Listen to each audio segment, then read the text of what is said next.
So, with me here today to talk about this philosophy or tradition of classical liberalism is Dr. Eamonn Butler, and I want to warmly welcome you from the UK, from London, England. Welcome, Eamonn.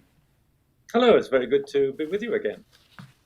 Well, Eamon, it's a delight to see you, and we've got lots to talk about as we talk not only about understanding this incredible tradition, but also understanding the context today as we talk about this in 2024. So, help us understand the basics of classical liberalism. And you've written an incredible book, and I recommend it to our audience. It's called Classical Liberalism: A Primer.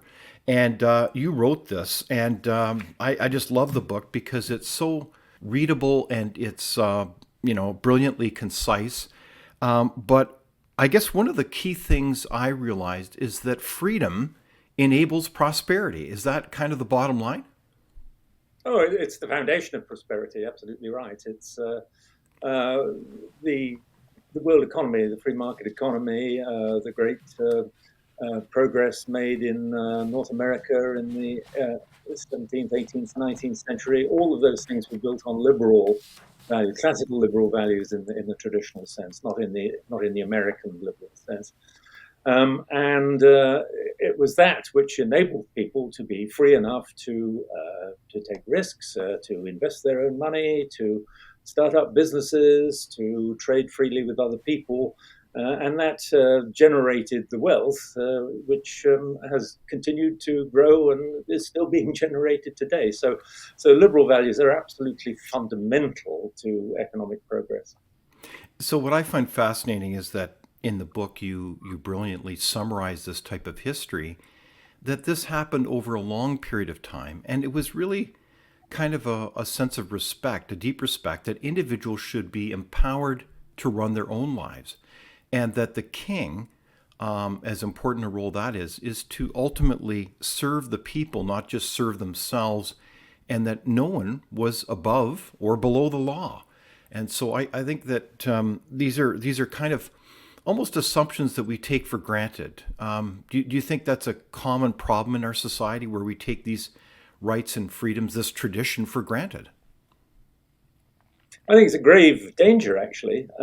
It's I always think if you asked a fish how is the water, the fish wouldn't even know that there was water. It's so natural a part of the fish's life. It doesn't even think about it. And I think that we suffer from that as well. That we have all of these institutions. We have the well, mostly we have a rule of law, and we have toleration of other people and individual freedom, and a court system that is impartial, and so on and so on. So all of these institutions and traditions and principles of a free society exist here. And we just think that, oh well, we can sort of impose those on the rest of the world, and well, you can't. We went in England, we went through many hundred years of bloodshed and civil wars in order to come up with our present parliamentary system, for example, in which the monarch is not all powerful, and the executive is answerable to the people through parliament. And that it took a lot of doing, and there was progress, and then there was regress, and there was progress again, and there's regress. So it's not an easy process, and Hmm. it's one of these things where it's kind of so subtle. You don't really know what really makes the difference and what doesn't. What institutions are really important, and which ones are just sort of important. So you just have to discover it for yourself. Indeed. So let's touch base on, I think you summarized well, 10 key principles that really make up this grand tradition of classical liberalism. And the first one is the presumption of freedom. What do you mean by that? Well, that you can act however you choose, provided that you don't harm other people. That's the essential. The no harm rule is the key thing. I can swing my fist in any direction I like, unless your nose happens to be in the way, in which case that should limit my action. So people should be free to act in any way they like, to say what they like, to meet with whoever they like, to practice whatever religion or culture they like, and provided they're not doing demonstrable harm or threatening imminent harm to other people.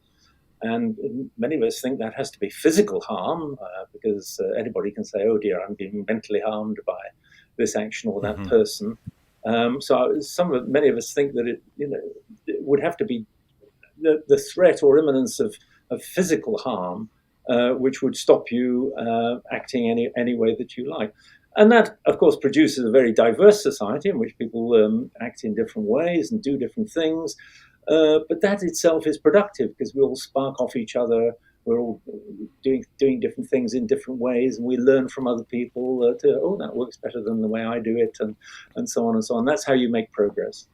But what strikes me about this conversation, Eamon, is that it underlines the importance in a high functioning society, one that is both able to humbly look at the world of ideas and say that we may not all have the truth, and that we should not Yeah. consider ourselves, dare I say, gods. We should be humbly able to tolerate different perspectives and have that kind of healthy debate. That's an important part of building a better society.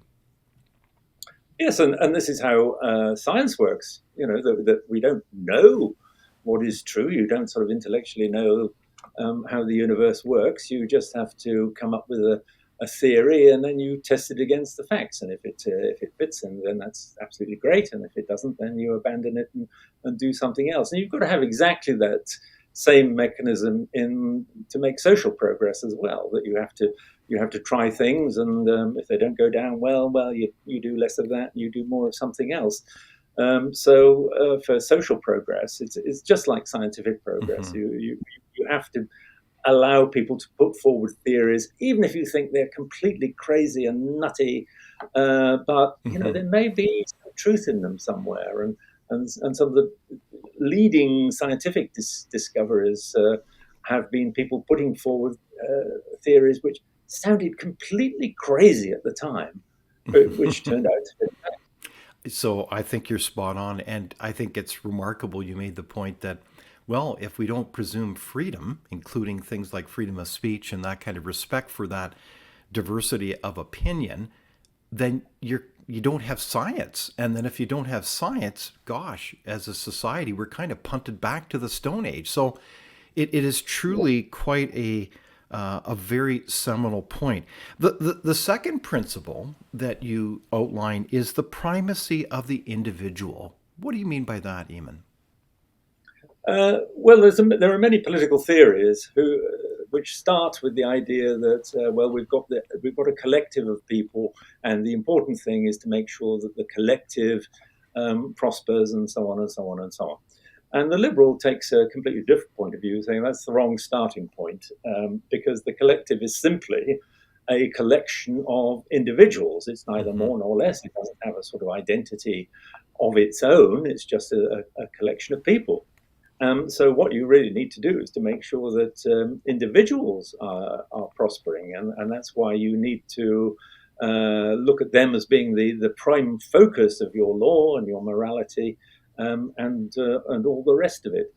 Yeah, so I like that vision that we treat people based on that they're precious individuals. We treat them for things that are important, not some kind of secondary characteristic. It doesn't really matter. What matters is, well, are they able to do the job? Are they able to be people of good character? I mean, it seems to me that that's a great, important vision to uphold. The third principle that you talk about, Eamon, in the book is the principle that we shouldn't use coercion in society. What do you mean by that? Well, I mean, people should be free to act how they like without facing the threat of theft or violence or intimidation from others. And that's really why we established governments. We established governments in order to protect us from criminals at home and aggressors abroad. So we have a defense system, and we have a justice system which is designed to limit coercion, because coercion, forcing people to do things, we think is a bad idea. And Hmm. the classical liberal would say that yes, most people can get along with each other perfectly well, but there are a few who will quite willingly exploit others, and we'll force them to do things, or we'll pressure them into doing things, or we'll threaten them with violence in order to get their own way. So that coercion really must be minimized. Okay, that makes a lot of sense, Eamonn. The fourth principle that you talk about is that we bring an attitude of tolerance, that it's not enough, and we kind of alluded to this earlier around freedom of speech. It's not enough to just be offended, so you can shut down speech. Is that what you're getting at?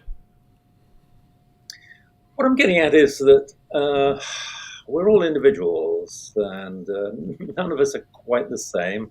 We don't think the same way. We have different views on politics, philosophy, religion, economics, and we have different cultures, and we have different religions, and we're diverse in so many different ways. And that's great, because you can cooperate and collaborate with people who are different, because they may have strengths that fill your weaknesses, and vice versa. Or you may have a venture where you can both bring something to the party. Mm-hmm. So it's great to have a diverse society, because a diverse society can be extremely productive. But what it does mean, of course, is that you've got to tolerate other people's diversity. You've got to tolerate their actions, and you've got to tolerate their views and their morality and their religion. Rather than just saying, "Well, my religion is the right one, and I'm going to visit violence on anybody who says otherwise." So Mm-hmm. that's what toleration is all about. So we need healthy debate more than ever, and a kind of a tolerance. So I think that's, again, another critical principle. Without open discussion and debate, you're not thinking, nor are you free. Comment below. We'd love for you to join the conversation.